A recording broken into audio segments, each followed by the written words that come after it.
Olá, bem-vindos ao nosso passeio pela história da educação brasileira no século XX. Nesse vídeo, vamos viajar por mais de 100 anos de mudanças, desafios e conquistas. Vamos descobrir como a escola brasileira se transformou e continua se transformando, em meio às grandes transformações da sociedade, da política e da cultura. Mas, mais do que datas e nomes, queremos te convidar a refletir uma pergunta essencial. Que escola formou nossos avós, nossos pais? E o que a história dessas escolas nos ensinam sobre o presente e sobre o futuro da educação? Aqui, cada época representa uma forma de ensinar, uma maneira de ver o aluno, uma ideia de sociedade. Vamos falar das escolas tradicionais, com carteiras enfileiradas e regras rígidas. Vamos conhecer educadores que pensavam novos caminhos, que lutaram por uma escola mais humana, inclusiva e crítica. E também vamos lembrar dos períodos sombrios, onde até o ato de ensinar tornou um risco, mas que também deram a origem às vozes corajosas e transformadoras. Nesse vídeo é mais do que um resumo da história da pedagogia. É um convite para entender que a educação não acontece no vazio. Ela é feita de contextos, escolhas e sonhos, e que todos nós fazemos parte dela. No século XX, a educação no Brasil era restrita a uma pequena parcela da população. A maioria das crianças, especialmente as pobres, negras, indígenas ou moradoras do campo, não frequentava a escola. Aquelas que conseguiam entrar encontravam um ensino baseado na repetição, na disciplina rígida e na autoridade do professor. A escola era um espaço de silêncio, de obediência e de transmissão de conteúdos, onde os alunos tinham pouca participação. Esse modelo começou a ser contestado por educadores brasileiros influenciados por movimentos pedagógicos europeus e norte-americanos. Entre os principais pensadores que inspiraram essa mudança estão John Dewey, dos Estados Unidos, que defendia que a educação precisava preparar para a vida democrática. Para ele, o aluno aprende por meio da experiência e da resolução de problemas. Suas ideias influenciaram diretamente Anísio Teixeira, que propôs uma escola pública e integral, conectada à realidade do aluno e à formação da cidadania. Maria Montessori, da Itália, que criou um método centrado na autonomia da criança e no uso de materiais didáticos manipuláveis. No Brasil, sua abordagem teve grande impacto na educação infantil, com escolas montessorianas espalhadas por várias cidades. Ovaide de Crolles, da Bélgica, que acreditava que o ensino deveria partir dos interesses reais das crianças. Sua proposta influenciou práticas interdisciplinares em escolas brasileiras mais experimentais, especialmente nos anos de 1930. Célestine Freinet, da França, que valorizava a cooperação, a expressão criativa e o trabalho como base do aprendizado. Suas ideias ecoaram em propostas brasileiras de educação popular, principalmente em zonas rurais e escolas alternativas. Esses educadores inspiraram o movimento brasileiro da Escola Nova, que teve como principais representantes Fernando de Azevedo, que defendeu uma educação laica, gratuita e pública; Anísio Teixeira, que incorporou o pragmatismo de Dewey e liderou reformas educacionais inovadoras; Lourenço Filho, que promoveu reformas nos estados, usou testes de inteligência e valorizou a infância como fase especial do desenvolvimento. Um marco importante foi o Manifesto dos Pioneiros da Escola Nova, de 1932, um documento que exigia um sistema educacional moderno, democrático e científico.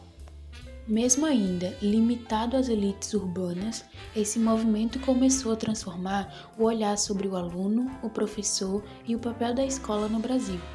A pedagogia tecnicista, meados do século XX. A partir da década de 1940 e 1950, com o avanço da industrialização e o crescimento das cidades, a demanda por educação aumentou. O Brasil precisava formar trabalhadores para o novo modelo de economia. Nesse cenário, a educação passou a ser vista como uma ferramenta de desenvolvimento, mas também de eficiência e produtividade. Foi nesse contexto que se consolidou no Brasil a chamada pedagogia tecnicista. Essa abordagem foi fortemente influenciada por teorias estrangeiras como o behaviorismo de Skinner, que via a aprendizagem como resultado de estímulo e resposta, e pela administração científica inspirada em Frederick Taylor. Além disso, o americano Ralph Tyler propôs que o currículo escolar fosse estruturado com base em objetivos comportamentais mensuráveis, uma ideia que teve grande impacto na formulação de políticas educacionais brasileiras durante a ditadura militar. No Brasil, esse modelo foi institucionalizado com a Lei 5.692/71 durante o regime militar. A escola foi transformada em um espaço de formação técnica com forte padronização curricular, redução do espaço para debates e foco na preparação de mão de obra. O professor passou a ser visto como o executador de tarefas previamente definidas e o aluno como o reprodutor de comportamentos esperados.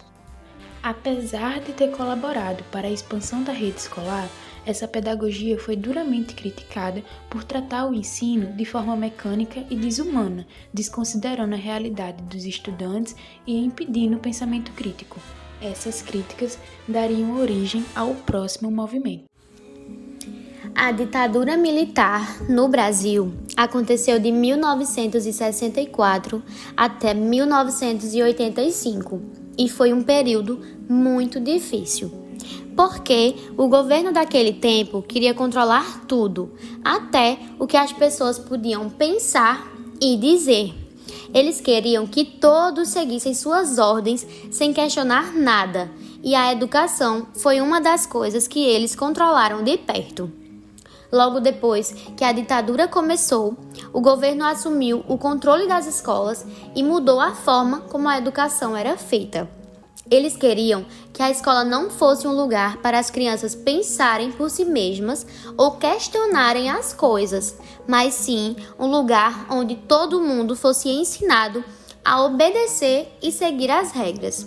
O objetivo era criar cidadãos que não questionassem o governo, que fossem apenas bons trabalhadores e obedientes, sem se importar muito com o que estava acontecendo ao seu redor. O que mudou nas escolas foi muito grande. O governo passou a decidir o que os professores podiam ensinar.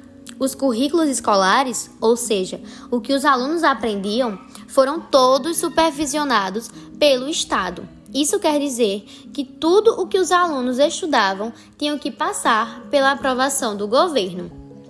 Nesse período, o governo também fez uma grande mudança no sistema de ensino com a Lei 5.692/71, o que reformulou a educação básica. A ideia era focar no ensino técnico, ou seja, formar trabalhadores que fossem bons no que faziam, mas sem questionar ou pensar sobre o que estava acontecendo. As escolas passaram a ensinar mais habilidades para o mercado de trabalho, em vez de ensinar os alunos a refletirem sobre a sociedade e seu papel nela. Apesar de tudo isso, muitos educadores, estudantes e até movimentos sociais não aceitaram essa situação e começaram a resistir. Mesmo com o risco de ser preso ou perseguido, algumas pessoas tentaram manter viva a ideia de uma educação mais livre, onde os alunos pudessem pensar por si mesmos ou entender o mundo ao seu redor. Foi nesse contexto que Paulo Freire se tornou muito conhecido. Ele foi um dos maiores defensores de uma educação que valorizasse o diálogo, a escuta e a reflexão crítica. Então, embora a ditadura militar tenha tentado controlar a educação e fazer com que ela fosse só para formar trabalhadores obedientes, a educação resistiu. Muitas pessoas continuaram acreditando que a escola deveria ser um lugar de liberdade, onde os alunos pudessem questionar, aprender e transformar a sociedade.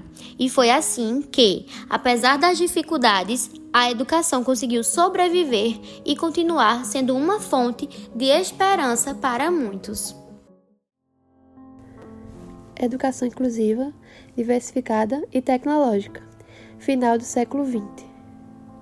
Com o fim da ditadura e a redemocratização do Brasil nos anos de 1980, abre-se uma nova fase para a educação, mais participativa, mais sensível às diversidades e mais aberta às transformações sociais. A Constituição de 1988 estabeleceu a educação como direito de todos e um dever do Estado, e assegurou a igualdade de condições de acesso à permanência na escola.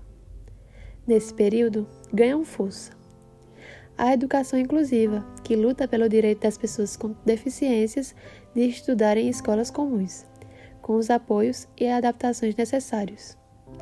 O multiculturalismo crítico, que desafia a escola a valorizar a pluralidade cultural brasileira, reconhecendo as contribuições indígenas, negras, quilombolas, migrantes e regionais, sem estigmas ou estereotipos.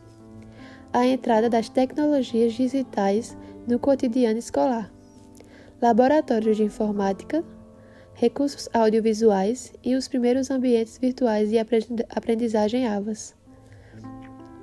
A nova Lei de Diretrizes e Bases da Educação Nacional, LDB, de 1996 e os Parâmetros Curriculares Nacionais, PCNS, ajudaram a organizar essa nova fase, promovendo uma educação mais democrática, flexível e atenta às realidades locais. No entanto, a inclusão plena ainda era e continua sendo um desafio. A desigualdade de acesso, a falta de infraestrutura e a exclusão digital revelaram que ainda havia muito a ser feito para garantir a escola verdadeiramente para todos.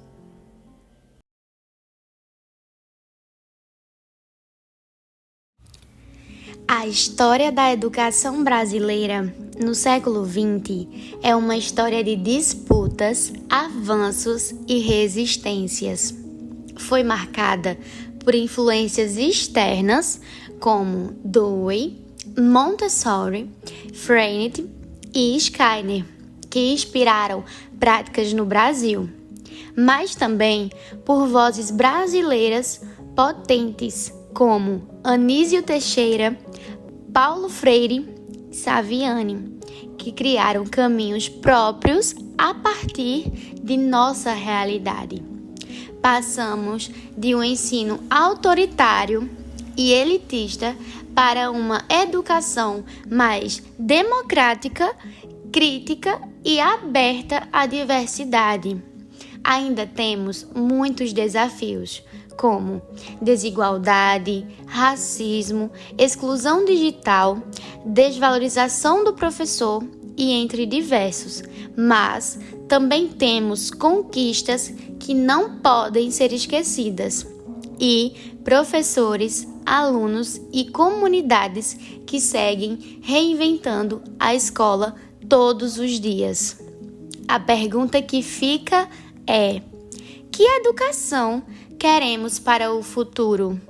E a resposta começa agora, com cada escolha que fazemos, com cada sala de aula onde se constrói a esperança de um novo ensino, de uma nova aprendizagem, de uma nova era.